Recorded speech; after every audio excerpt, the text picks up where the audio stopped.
தர்ஜினி வெளிநாட்டுல அவர்களே, இருந்து போனாக்கள்.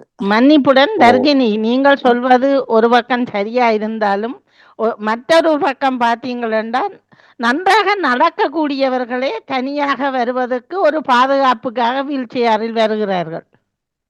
இல்ல அது ஃபிளைட்ல அதை விடுங்க. ஆமாம்.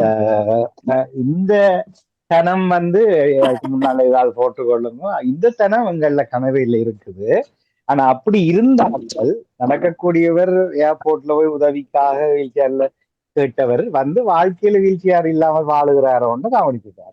அதுதான் பின்னால பின்னால பின்னால பின்னால. ஆமா. அப்படி இல்லைன்னா நீங்க இறைவன் சமயம் எல்லாம் காய்க்கிறதெல்லாம் பெரிய யோசனை. இல்ல இப்ப கட்டாயமா ஒரு வீல் சேர்லாம் இருக்கேன். நிச்சயமா நீங்க நம்பிப்பாரு.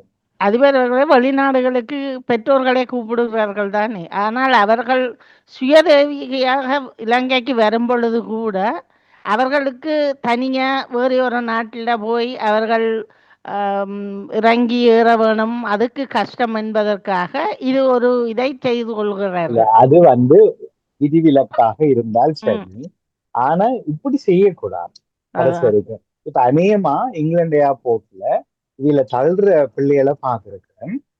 சரியா? உண்மையிலேயே என்னுடைய மகள் உங்களுடைய மகன் மாதிரியான வயசுல பிள்ளைகள் படிச்சுட்டு பட்டதாரி வேலை இல்லை, அந்த பிள்ளைகள் தள்ளி கொண்டு போங்கள். உண்மையா அந்த தள்ளுற பிள்ளை சம்பளத்துக்காக தள்ளுது, ஒரு தாத்தாவோ பாட்டியோ ஒன்று நெச்சு கொண்டும் தள்ளுது. நாங்கள் பேக்காட்டி உட்கார்ந்து இருந்த வேண்டாம், யோசிச்சு பாருங்க செய்யக்கூடிய வேலையா. எந்த பிள்ளைய அப்படி யாரும் செய்ய நான் இது இந்த நடக்கக்கூடிய வேணுமண்ணு வந்திருக்கு என்று எந்த மகன் தள்ளுறாரு எந்த மகன் தள்ளுறாருன்னா நாங்க ஒத்துக்கொள்ளுவோம். எனவே நாங்களாவது இப்படிப்பட்ட வேலை செய்யாமல் இருக்க வேணுமா? ஏனென்றா இது சரியான பாவம். அதான் நான் சொல்ல வந்த பாயிண்ட் அதல்ல. இருக்கிற போது எங்கள் உடல் அவயவங்கள் சுறுசுறுப்பாக இயங்குற வாழ்க்கை எங்களுக்கு கொஞ்சம் கொஞ்சமா குறைக்கிறேன். இடுப்பு நோகுது, போயிடாது, எனக்கு இழுப்பா இருக்குது, குளிர் பிடிக்காது, இப்படி எல்லாம் நாங்கள் எங்களை ஓய்வுக்கு கொண்டு வரையில வீல் சேர் கிட்ட கிட்ட வந்து கொண்டிருக்குது நடாமோனுக்குன்றது நடாமோனுக்கு விளங்கியாகும். இப்ப இந்த ஈசிஆர்ல வரும் பொழுது அவர்களுக்கு அதான் வீல் சேரில் வரும் பொழுது நாங்கள் அவர்களுக்கு பணம் கொடுக்க வேணுமா? இல்ல இல்ல இல்ல, அது அந்த விமான நிலையம் இந்த டிக்கெட் ஏஜென்ட்கள் செய்யற கம்பெனில ஏர் நிறுவனங்களுக்கு ஒரு சலுகையாக தங்கட சம்பளத்துல வச்சுக்காது. ஆனா அந்த விமான நிறுவனங்கள்கிட்ட இருந்து சின்ன தொகையை எக்ஸ்ட்ராவா இருக்குன்னு வாங்கி போடுவீங்க. ஆனா நீங்கள் அப்படி நினைக்கிறீங்கள். வேறு ஒரு எங்களை அண்டைய நாட்டில் கடந்த போகும் பொழுது கனடாவில் இருந்து ஒருவர் வரும் பொழுது வைபோசா $1 காசு தரும்படி கேட்டு அவர் காசு கொடுத்தது. அவர் கவலைப்பட்டார் வழியில் இங்கால வந்த பொழுது. அப்போ அவர்கள் வைபோசா காசு தள்ளி கொண்டு வந்து போட்டு கட்டாயமாக இவ்வளவு $1 தரணும். இலங்கையிலையா? இந்தியாவில். இந்தியா இலங்கை எல்லாம் ஒரு நாடா? இலங்கையில சும்மாவே அந்த போட்டர் மேல் தேவையில்லாமல் சுதுக்கி போட்டு காசை தாண்டி அது அடாத்துக்கு அது நான் சும்மா இப்ப நாங்கள் அறிவுபூர்வமா கழிச்சோம்னா உலகத்துல எந்த விமான நிலையமும் இதுக்கு காசு வாங்க மாட்டாங்க. ஆமாம். அந்த போட்டருக்கு கொடுக்கறது உங்களோட பிரச்சனை. விரும்பினா நீங்க கொடுக்கலாம், விரும்பினா நீங்க மறுக்கலாம். மறுத்தா அவருமே தூக்க மாட்டேன்னு போகணும். சரிதானே? அது நீங்க கேட்டது இந்த சட்டபூர்வம் சக்கரநாக்கால தள்ளுறதுக்கு விமான நிலையத்தில் யாரும் பணம் கொடுக்க வேண்டிய அவசியம் இல்லை. அப்படி கேட்காருன்னா என்ன மாதிரி அது நாடு இல்லையான்னு தூக்கி எறிஞ்சு விட்டு.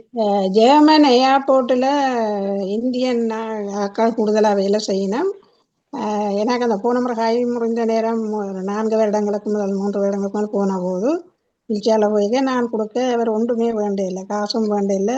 இந்த சாக்லேட்டுகள் கொண்டு போனால் அதுக்கெல்லாம் ஒன்றும் வேணாமட்டு தாங்க வேண்டக்கூடாதுன்ட்டு இன்னும் வேணாம். அது ஐரோப்பாவில்.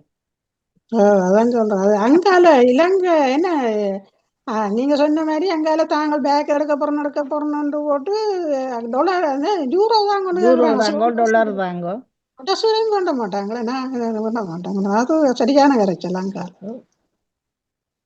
ஆனா அதுவும் நாங்கள் கொடுக்கணும் என்று சட்டம், அவர்கள் வில்லங்கத்துக்கு தூக்கினா நாங்கள் கொடுக்கணும் என்று சட்டம் இல்லை தானே. ஆனால் என்ன செய்யறது என்று போட்டு சில பேர் கஷ்டம் வந்து கணவரின் அம்மா இங்கு வரும் பொழுது 84 முடிஞ்சது வயசு. 85 அவங்க தனியா வாழ்ந்து இங்க அங்க ஏற்றி விட இங்க ஆக்கள் நிப்பினம் வந்து பேலில் வீல் சேர் அங்க கொடுக்க வேணாமண்டு தான் நடந்து போகணும். இங்கேயும் இறங்கி மலை நடந்து அவர் மகளோட கணவர் நிற்கிறது காணையில தேடிக்கொண்டுக்கிறார். தமிழாக்கள்கிட்ட கேட்டாவாம் இவற்ற பேரை தெரியுமா, என்ன கொண்டு அங்கே விடுங்க கொண்டு அவையோட போயிட்டா.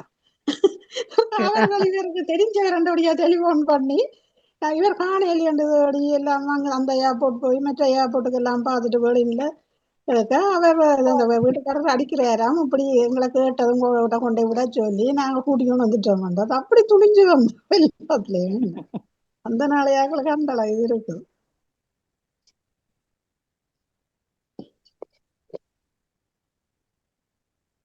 அடுத்தது என்ன தர்ஜினி இந்த நிகழ்ச்சியா அல்லது என்ன இல்ல 11 மணிக்கு தானே இருந்தது சொல்லியண்டி. ஆனால் இளையவர்களை காணவில்லை. ஒரு மணியில 11க்கு என்ன தொடங்கி இருக்கணும். ஒரு மணியில இப்போ பெற்றோர் தெய்வம் முடிய பேசிக்கொண்டிருக்கிறோம். அப்படியே நிப்பாட்டலாம், கொஞ்சம் கதைக்கலாம். ஆனால் செல்லியவர்களது பயண அனுபவங்களை வாணிமோனர்கள் அவளோட எதிர்பார்த்திருப்பார். நாளைக்கு சந்தி சிந்தியில கதைங்க நிறைய.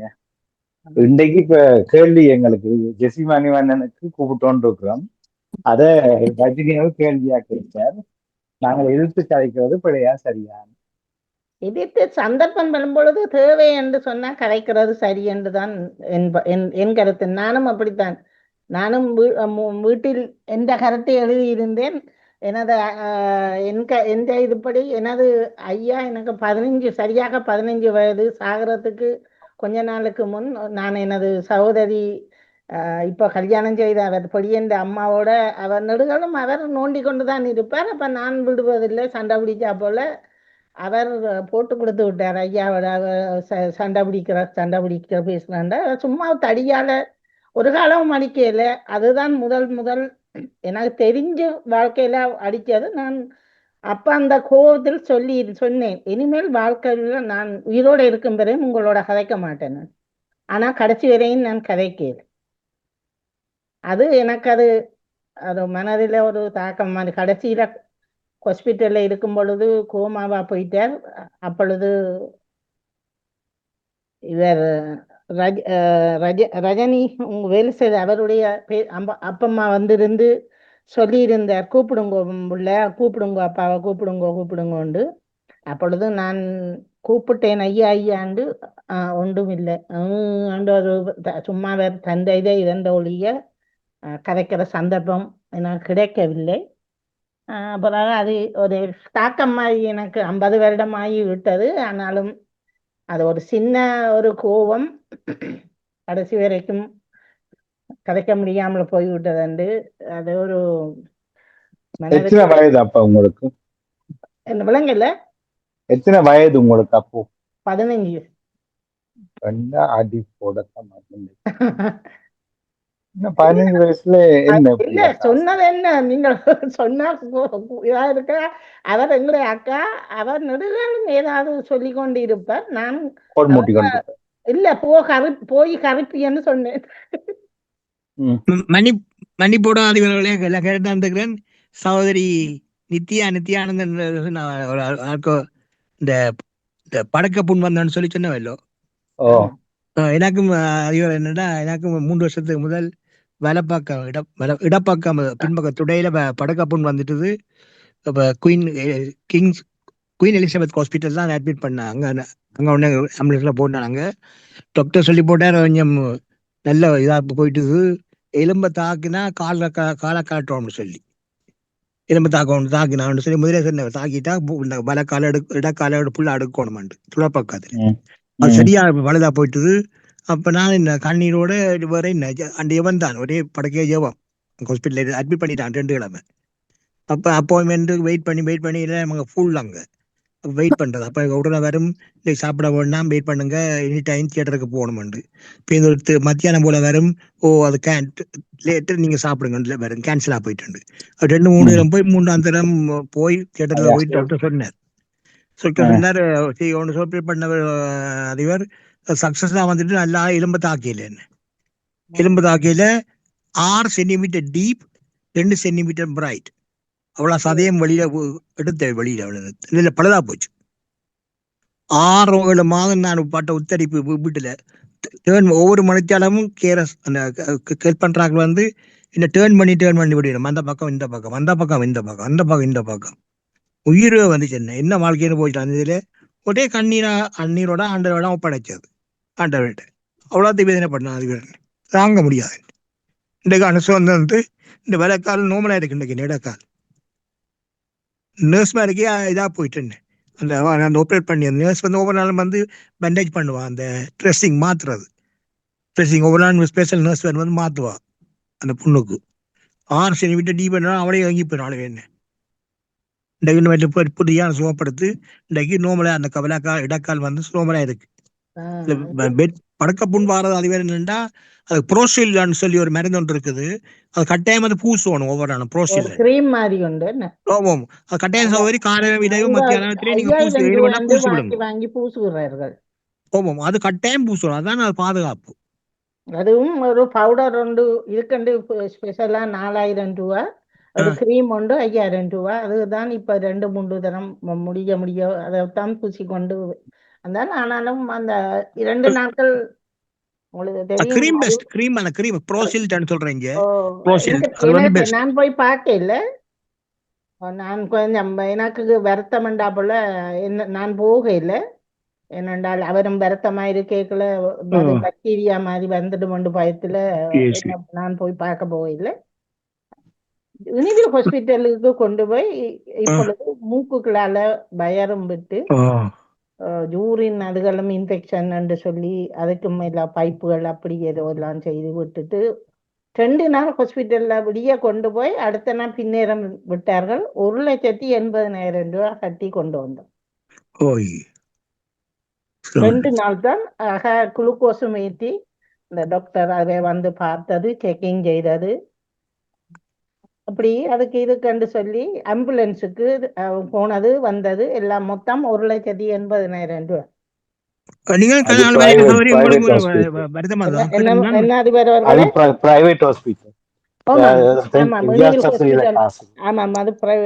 ஜப்னா ஹாஸ்பிட்டல்ல முதல் வச்சிருந்து ஜப்னா ஹாஸ்பிட்டல்ல இருந்து இந்த ஹாஸ்பிட்டலுக்கு அனுப்பி இருந்தார். அங்க வச்சிருக்க முடியாமல் அங்க 10 நாளுக்கிட்ட முதல் வச்சிருந்தார்கள். பிறகு மானிப்பா ஹாஸ்பிட்டலுக்கு கொண்டு போக சொல்லி அங்கேயும் வச்சிருந்தார்கள். பிறகு இப்ப கொண்டு போக சொன்னது யாரு? கவர்மெண்டா? எனக்கு தெரியல டாக்டர். இல்ல அது அது மேலோட்டமா கதைக்க கூடாது. அது நீங்கள் மேலோட்டமா கேட்டிருக்கீங்க. உண்மையில அவருக்கான வைத்தியத்தை பாக்குறதுக்கு அந்த ஹாஸ்பிட்டல் தொடர்ந்து இருக்கு அவருக்கு தீர்ப்பு வரும் வரைக்கும். அப்ப நாங்கள் அவதிப்படுத்தினால் அல்லது சம்பந்தப்பட்டவியல் மானிப்பா ஹாஸ்பிட்டல்லயோ அல்லது எங்கேயாவது பிரைவேட்டா இருக்கிறோம்னா சஜஸ்ட் பண்ணிடுறோம். விரும்பினா கொண்டு போங்க. எனக்கு 1,00,000 ரூபாய் இல்லாதவர் என்ன செய்வார்? அதுதான் நீங்கள் சொல்றது சரிதான். அவர்கள் அந்த பாக்குறதுக்கும் ஆக்களை பிடிச்சு பாக்குறதும் 2 நேரத்துக்கும் அதுவும் ஒரு பிரச்சனைகளாகவும் பிள்ளைகள் வெளிநாட்டுல இல்ல 3 பிள்ளைகள் 3 பேரும் ஒரு பொம்பளை பிள்ளையும் 2 ஆம்பளை பிள்ளையும். ஆனால் ஒருவர் ஜப்பானில தான் வேலை செய்யறவர். அப்ப அவரும் வேலை முடிஞ்சு அப்படி வந்து பாக்குறது பண்ற மற்றொரு பொம்பளை பிள்ளை உண்டுதான். மற்றவரும் வேலை செய்கிற வேண்டபடியா ஆக்களை வச்சு பார்த்தார்கள். காலமே ஒருவர் பின்னேறம் ஒருவர் அப்படி. ஆனாலும் இப்ப முன்னர் மாதிரி அதுவர் நாங்கள் நினைக்கிற மாதிரி இல்லை. ஏனென்றால் எங்கட மாமிக்கே ஒரு ஆளை பிடிக்கிறதுக்கு நாங்கள் இப்ப 6 கிழமையா ட்ரை பண்ண இன்னும் ஒரு தரம் ஆம்பளை இல்லை. வேறே ஒருவருக்கு எங்கட வீட்டுக்கு பக்கத்துல ஒரு ஆளை பார்க்கிற ஒரு மாசத்துக்கு நம்ப மாட்டீங்க 90,000 ரூபா கட்டுறார்கள். அந்த மகனை விட வேண்டியதானே பார்க்க சொல்லி விளங்கல. மாமியின் மகனை விட வேண்டியதானே. இப்ப மகன் தானே நிக்கிறார். மகன் அப்ப பிறகு என்ன மகன் அப்படியே நிக்கட்டும். நான் கூட விட்ட சொல்லி இல்ல குறிப்பிட்ட மாமியின் வேலையும் அம்மாவுக்கு குளிக்க வாக்குற அதுகள் செய்யலாம். சில வேலைகள் செய்ய முடியாது என்றது ஒரு மனவருத்தம் மகனுக்கு. அதுக்காக ஒருவர் வந்து என்னென்றால் அவன் ஆன்டி அவரும் கேன்சர் பேஷண்ட், மற்றவர் கொஞ்சம் வருத்தமா போயிட்டார். இப்ப முந்த நாள் அவருக்கு கண் ஆபரேஷன் செய்திருந்த. அப்ப அதுகள் ஒரு பக்கம், அப்ப அதுவும் பாக்குறது சிரவெல்லாம் கிடக்குது. இவர் இப்ப ஆக மோசமும் இந்த மாமி. அப்ப ஒன்றுமே செய்ய முடியாது. பாப்போம் என்ன நடக்குதுன்னு பாப்போம் போட்டு. இப்ப மகன் பார்க்கட்டும் முடிய 2 மாசத்தால திரும்பி ட்ரை பண்ணி போய் பார்ப்போம். இந்த ப்ரோசில் கிரீம் சவரி எனக்கு நல்லா ஹெல்ப் பண்ணும். அது யாரும் அந்த படுக்கையில் இருக்கிற ஆட்களுக்கு அதை பூசி கட்டாயம் 3 நேரம் பூசினீங்கன்னா அது கொஞ்சம் அந்த பாதிப்புல இருந்து தப்பலாம். தோல்ல வர பாதிப்பு. ஆமா ப்ரோசில். அப்படி அது இங்க பார்மசியில விலைக்கு பண்றோம்னு சொன்னா 8 பவுண்ட்ஸ் 9 பவுண்ட்ஸ் சாரி 15 பவுண்ட்ஸுக்கு மேல விலைக்கு பண்றேன்னு சொன்னா பிரைவேட்டா. இது அங்க அவர்கள் எழுதி கொடுத்து அந்த இது வாங்கி அதெல்லாம் ஹெல்ப் பண்ணும். இந்த வருஷம் 6ஆம் மாசம் 6ஆம் தேதி வரும் பொழுது 80 வயசு இருக்கு. ஆனால் நல்ல சரியா, நல்ல பிரச்சனை இல்லை, ஆள் நல்ல ஆக்டிவா தான் இருந்தவர். இப்பதான் திடீரென இந்த விழுந்தா போல அப்படி அடுக்கடுக்கா 3 தரம் வந்து விட்டது. அதனால ஆனா ஜப்னா இந்தியில இல்ல அதிபர் அவர்கள், நீங்கள் எங்க படிக்கீங்க?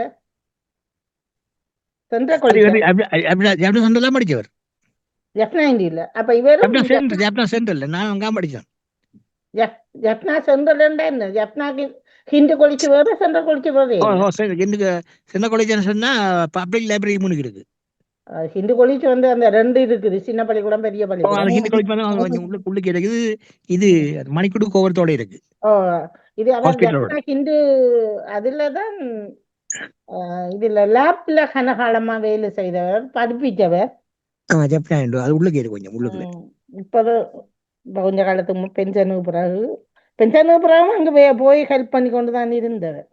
அங்கதான் டாக்டர் ராமநாதன் ஆக்சுவலா படிச்சவர். அடிக்கடி சொல்லுவாரு அங்க படிச்சான். நாங்கள் மற்றவரை பற்றி ஒன்றும் சொல்ல இயலாது. நாங்கள் எங்களை பற்றி யோசிப்போம். நான் என்னை பற்றி யோசிக்கிற போது, என் கால்கள் என்னால் இயங்க மறுக்கிற போது இறைவனடி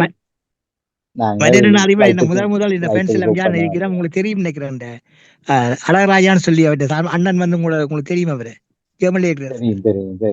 அழகராஜா முதல்ல ஒரு 8-9 ஃப்ரெண்ட்ஸ் முதல்ல பார்க்க வந்தவேல், எல்லாரும் உண்டா பார்க்க வந்தவேல். அழகராஜ பார்த்துட்டு அழகராஜ கண்ணால கண்ணீர் ஓடிக்கொண்டே இருக்குது.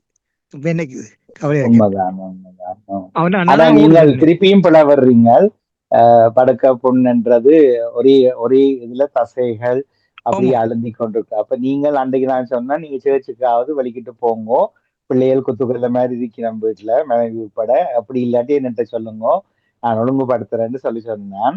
அதுல உங்களோட பாசறதுக்கு தான் யோசனை இல்லை, மனசு இல்லைன்னா நாங்கள் அதை செய்யணும். நீங்க அதை திருப்பியும் தவற விட்டு கொண்டு அது சரியா நினைச்சீங்க வேண்டால் நீங்க தொடர்ந்தும் பிழை வர்றீங்க. அனுபவப்பட்டதாலையும் ஒன்றும் இல்லை. பெட்டில வந்து இப்படியே ஒரு நாள் எழுப்பி இப்படியே 10 மணிக்கு இருந்தேன்டா, ஒரு 5 மணி மட்டும் கொஞ்சம் வெளிக்காற்று படணும், சூரிய ஒளி படணும், மனிதர்களை சந்திக்கணும், இருக்கிற வரைக்கும் நல்ல வேலை செய்யணும். எவ்வளவு இருக்குது. யாரும் முந்தி எல்லாருக்கும் ஐடியா சொல்ல, இப்ப யாரும் ஐடியா கேட்டா சொல்லுவேனே தவிர அப்படி என்று இல்லை. அவை இருக்கிற ஒவ்வொரு கணத்தையும் ஒரு அதிர்ஷ்டமாக நினைச்சு கொண்டு கடத்துற போது எங்களுக்கு கிடைக்க வேண்டிய பரிசு எல்லாமே அழகா கிடைக்கும். இல்லாட்டி கஷ்டப்படுவோம். இது உங்களுக்கு ஆச்சரியம். எனக்காக எப்பவும் நான் நினைக்கிறது அதுதான். இல்ல நீங்க அது திருப்பியும் எகத்தாளமா தேவையில்லை என்று சொன்னதுக்கு சொல்லி போட்டு இதே கதையை வந்து காட்டில காய்ச்சி ஒன்னிக்க நாங்கள் யாரும் அனுதாபப்பட முடியாது, சரியென்று ஏற்றுக்கொள்ளவும் முடியாது.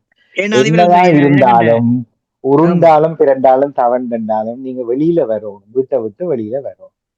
அது நீங்க என்ன செய்ய போறீங்கன்னு நீங்க முடிவெடுங்க. எனிவே நீங்க அதை விடுவோம். தொடர்ந்து கயக்கம் தானே. அப்ப அனுதாபங்களை தேடாம நாங்கள் ஆக்கங்களை தேடிக்கொண்டு வாழ்க்கையை சரியாக்கணும். இன்று எங்களுடைய தசைகளியங்கள் எல்லாத்தையும் குருதி தோட்டத்தையும் நாங்கள் சுறுசுறுப்பாக வச்சிருக்க தவறுற ஒவ்வொரு கணங்களும் எங்களுக்கு வருது வீல் சேர் வருது, வருது வருதுன்னு பாட வேண்டியது. ம். சரி, நல்லது நல்லது, சந்தோஷம். அதை தொடர்ந்து கொள்ளுங்கள். மற்றும்படி ஒரு வயது நான் 50 காணும் நினைச்சதுக்கு அதுதான் காரணம். அதுக்கு பிறகு அதுக்காக நான் தற்கொலை செய்ய போறதில்ல. அது ரெடி ரெடி டு கோ. இந்த எக்ஸ்ட்ரீம் என்ற ஒருவர்கிட்ட கதை ஓடுது இல்லை உங்களுக்கு, கேட்டிருந்தீங்களோ? முந்தி நடந்த முந்தி நடந்தது இல்லை, இப்போ ஓடி திரியின எல்லாரும் நானுமா நானுமா நானுமா, ஐயோ இந்த வடம் பெறக்கூடாது இந்த வடம் பெறக்கூடாது. சரியா, ஒரு அழுந்தின வாழ்க்கை. ஆனா அவன் கட்டிக்காரன், பெரிய ஆளா இருந்தோண்டு இன்றைக்கு உலகம் முழுக்க ஆட்டி படைச்சிட்டு ஆள் இல்லை, ஆள் இருக்கோ இல்லையோன்னு தெரியாது, காணாமல் போட்டாலும் தொலைஞ்சு போட்டாலும் தெரியாது. அப்படி என்ற மாதிரி நிலவரங்கள். ஆனா இருக்கும்போது அவர் வாழ்ந்துதான் இருக்கார். ஸோ உங்களை இப்ப பாரனை கூப்பிடணும்னா அவற்ற தீவுல இருந்து எஸ்டீம் ஐலண்ட்ல இருந்து ஒரு தனி ஜெட் வந்து உங்களுக்கு வீட்டுக்கிட்ட ஏர்போர்ட்ல இறங்கி உங்களை திருப்பி கூட்டிட்டு அந்த தீவுக்கு கொண்டு போயெல்லாம் உங்களை மசாஜிங் எல்லாம் செய்து விடுவார். அவ்வளவு செல்வாக்குள்ள பெரிய மனிதனா. அத மாதிரி நாங்களும் கொஞ்சமாவது இருக்கோம், இருக்கிற விதைக்கும் நாங்க ஆட்டி போட்டுதான் போவோம். அதுக்காக தவறான முறையில இல்ல, சந்தோஷமான முறையில 4 பேருக்கு நாங்கள் 100 வருஷம் கழிஞ்சாலும் எங்களோட பர்த்டே யாரும் கொண்டாடுவினம் என்ற நம்பிக்கையில, அதுக்காக இது செய்யறது இல்லை, அது நடக்குமான கட்டாயம். இன்றைக்கும் வாழ்ந்தவர் கோடி அந்த பாட்டு யாருக்கு தெரியுமா? மக்களின் மனதில் நிலைத்தவர் யார்? இதெல்லாம் சினிமா அண்டல்லுமே வாழ்க்கை தத்துவாங்க, நிறைய பாடங்கள் எங்களுக்கு சொல்லி தருவாங்க 100 ஆண்டுகள் கழிச்சு. அச்சம் என்பது மடமையடா. பாட்டுல அப்ப கோடி பேர் வாழ்ந்தாலும் மக்கள் மனதுல ஒரு 2 பேர் தான் நிக்கணும். அதுல ஒரு ஆளா நாங்க இருக்க பாக்கணுமே, கட்டாயம் இருக்கணும்னு அவாவில தெரியக்கூடாது. அதுக்காக சும்மா வர்ற சர்டிபிகேட் எல்லாம் உள்ள போட்டுட்டு பெருமதி இடக்கூடாது, அது பிள்ளையானாலிகள். அப்படி அல்ல, விஷயத்தை செய்யணும். இந்த மன திருப்திக்காக நாங்கள் எதையாவது எனக்கு என்ன பிடிக்குமோ அதை செய்யணும். இதுக்கு என்ன தடை? இதாலதான் நான் கடவுளையை சேலஞ்ச் பண்றேன். 7 வேண்டாம் பண்ணிப்பார், என்ன அசைக்க முடியாது, என்ன கடைசியை செய்வியல் உயிரை பாட்டி விடுவியல், பண்ணுங்கோ, எங்களுக்கு என்ன. ஆனா டாக்டரையோ அல்லது யாரையுமோ நாங்க நம்பி வாழ. அதான் நான் இந்த அவருக்கு சொன்ன அந்த மாமீண்ட மகன் யாருன்னு தெரியாது, அது என்ன தெரியாது. மாமீண்ட மகன் பிள்ளைகள் மகள் யாரும் இருந்தா பார்க்க வேண்டிய மீதி காலத்தை. என்னுடைய அம்மாட கதையை 2 வரியில சொல்லி முடிக்கிறேன். ஒரு 6 மாதம் வீட்டுல வச்சிருந்தாங்கன்னா புண்ணியமா போயிருக்கு. வந்த அம்மாவை முகாமில போட்டு 6 மாதத்துல இறந்துவோம். நான் என்ன 6 மாதமும் ஆகல. ஜனா என்ற அறிவிப்பாளர், அவங்களோட அம்மா நியூசிலாந்துல, கையெடுத்து கும்பிட்டவா, நான் இதுல இருந்து 3 செத்து போறேன்னு என்ன காப்பகத்துக்கு அனுப்ப வேணாம். மகள் வேற டாக்டர், அவ சொன்னா இல்ல உங்களுக்கு நல்லதம்மான்னு கொண்டு போட இரவு 12 மணி ஆகையில கோல் வருது, உங்களோட கிராண்ட்மா பாஸ்டர். அது ஜனா எங்க அறிவிப்பாளருடைய சொந்த கதை. இப்பவும் சொல்லிக்கல கண்கலன் சாக்கொண்டு போட்டாங்க.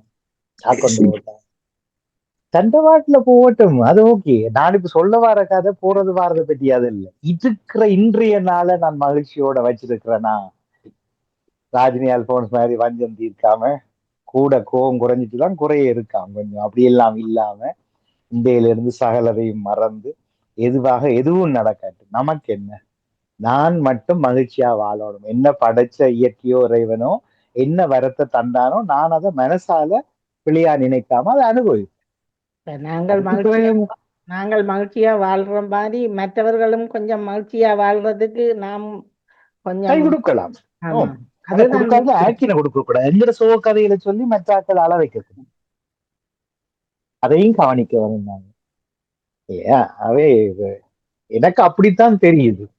எனக்கு ஒரு நிமிஷம் எக்ஸ்ட்ராவா கிடைச்சிட்டா என்ன செய்வோம் என்ன செய்வோம், வீட்டுக்கு லைட் பல்ப் மாத்திர காது எனக்கு வராது.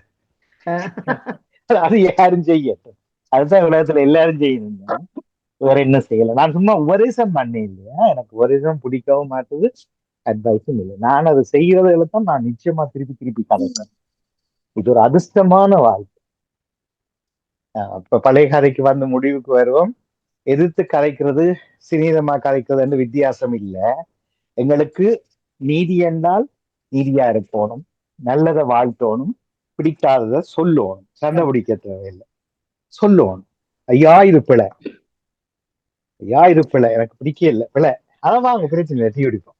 ஆனால் ஐயா இது பிள்ளை, அம்மா இது பிள்ளை என்று சொன்னாலும் திருப்பி எதிர்த்து வரையக்கல அப்ப திரும்பி சொல்ல வரட்டும். அதுதான் கௌசல்யா சொன்னீங்க, அவர் சொன்னாரு நான் என்ன இழிச்ச வாயனை வந்து, அதைத்தான் இங்கேயும் சில பேர் இன்றைக்கும் கேட்குறீங்க. இல்லை இல்லை, இழிச்ச வாயனை இல்லை, நாங்கள் அதிர்ஷ்டசாலிகள். எங்களுக்கு யாரோ ஒருத்தன் துன்பம் தரணும் எங்கள்கிட்ட வந்து கொண்டு இருக்கிறானே திரும்ப திரும்ப. எவ்வளவு கொடுத்து வச்சிருக்காங்க. எத்தனை பேர் ஒருத்தரும் கண்டுகொள்றதே இல்லை உலகத்துல, எத்தனை பேரு உலகத்துல ஒருத்தரும் கண்டுகொள்றதே இல்லை. ஆனா எங்களை பற்றி யாரோ ஒருத்தன் திருப்பி திருப்பி துன்பம் தர வர்றான். இல்ல அப்படி நினைக்கலாம்னு சொல்லலாம், தப்பே கிடையாது. ஏற்றுக்கொள்ள மனம் கஷ்டமா இருக்கும். 40 வயசுல எனக்கு இது விளங்கி இல்லைத்தான், 44 வயசுல அதுக்கு பிறகு விளங்கிச்சு. எங்களுக்கு நான் பிறக்க முன்னமே இருந்து போனாக்களை எல்லாம் நினைச்சு பார்த்தேன் இல்லையா? சரி, நல்லது நல்லது. அப்ப என்ன தர்ஜினா நீங்களே முடியும், ஜெசியோட வர மாட்டாரு தெரியும். கூப்பிட்டு களைச்சு போயிட்டு அவர் என்ன சொல்வார் வந்து கேட்டுனா ஆனா வேலையில இருந்தபடியா போன் திறக்க முடியல என்று கதை விட்டார். அவர் ஒரு நிகழ்ச்சிக்கும் மாறதும் இல்லை தானே, வாணியர் அழகா சொல்லுவார். ஒரு நாள் காட்சியில சொன்னாராம், என்ன இருந்தாலும் நாங்கள் நன்றியா இருப்போம் இந்த காட்சிக்கு. சரி, இப்ப சொல்லுங்க, நீங்க என்ன சொல்லுங்க. எதிர்த்து காய்க்கிறது பிள்ளையா?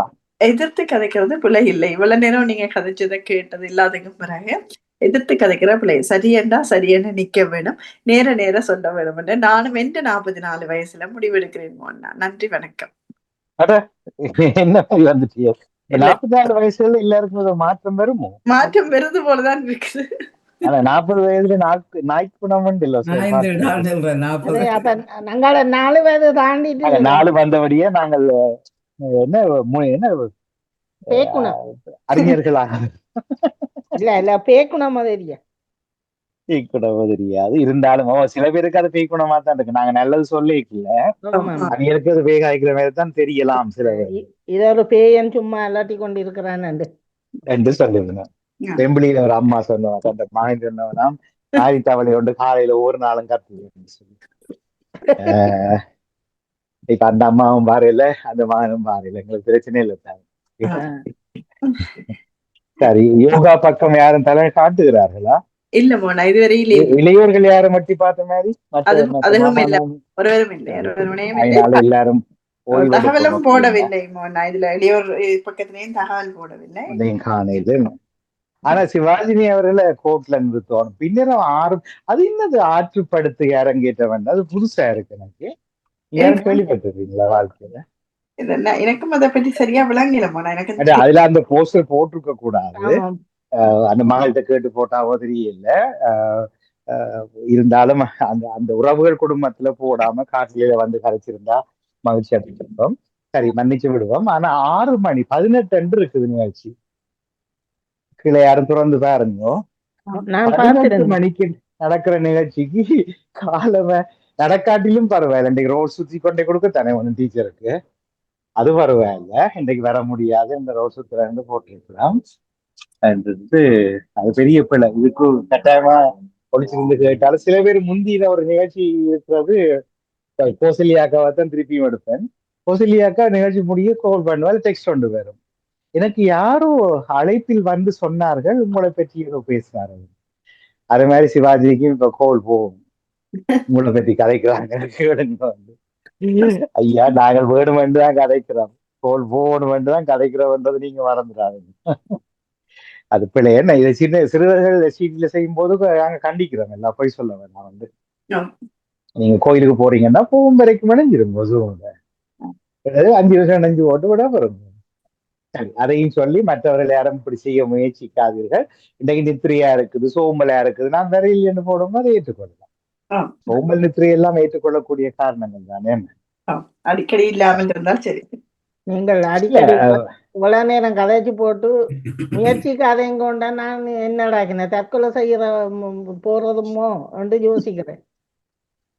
எதை சொல்லி போட்டு இப்ப நீங்கள் இவ்வளவு நேரம் கதைச்சு போட்டு முயற்சிக்காதீங்க உண்டு. நான் யோசிக்கிறேன் என்னக்குள்ள. அட சரி, தற்கொலை செய்கிறதோ என்ன இதுவும் இன்றைக்கு ரஜினி கேட்ட தலைப்பு தான். இப்ப எதிர்த்து கதைக்கிறது மனசுல உள்ளதை கதைக்கும். ஆம். இப்ப நான் வெள்ளிடம் காய்ச்சது கூட என்னுடைய மனசுல உள்ளதுதான். இது சிவாஜினி நாளைக்கு 10 லட்சம் குரோனர் தர்றதுக்கு குரோனர் ரேங்க் தர்றதுக்கு ரெடியா இருக்கிறா. அவன் இப்படி கழிச்சதால அவன் மைண்ட மாத்திட்டா, அவள் ஹஸ்பண்டுக்கு பிடிக்கலன்னா ஓகே, இதை வச்சு என்ன நான் நெருப்பாயிருக்கிறது.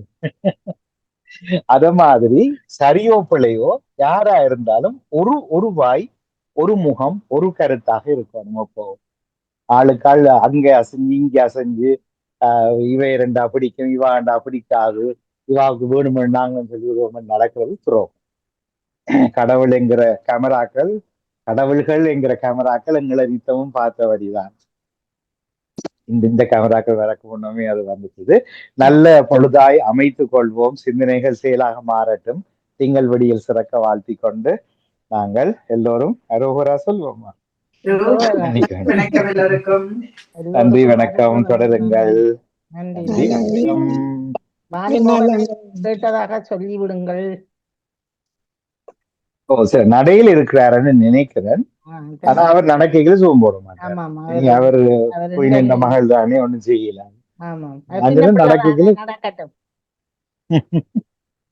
சரி, நன்றி, வணக்கம். நன்றி, நன்றி. நாளை சந்திப்போம். நன்றி ஜெயாக்கா, நன்றி ராஜினி, நன்றி. நல்ல குளிரக்கா அங்க நின்றுட்டு வந்துட்டீங்களா? விளங்கல. நல்ல குளிருக்கு அங்க நின்றுட்டு வந்துட்டீங்க. நல்ல குளிருக்கு வந்து மழையா கிடக்குது. நீங்க 2 3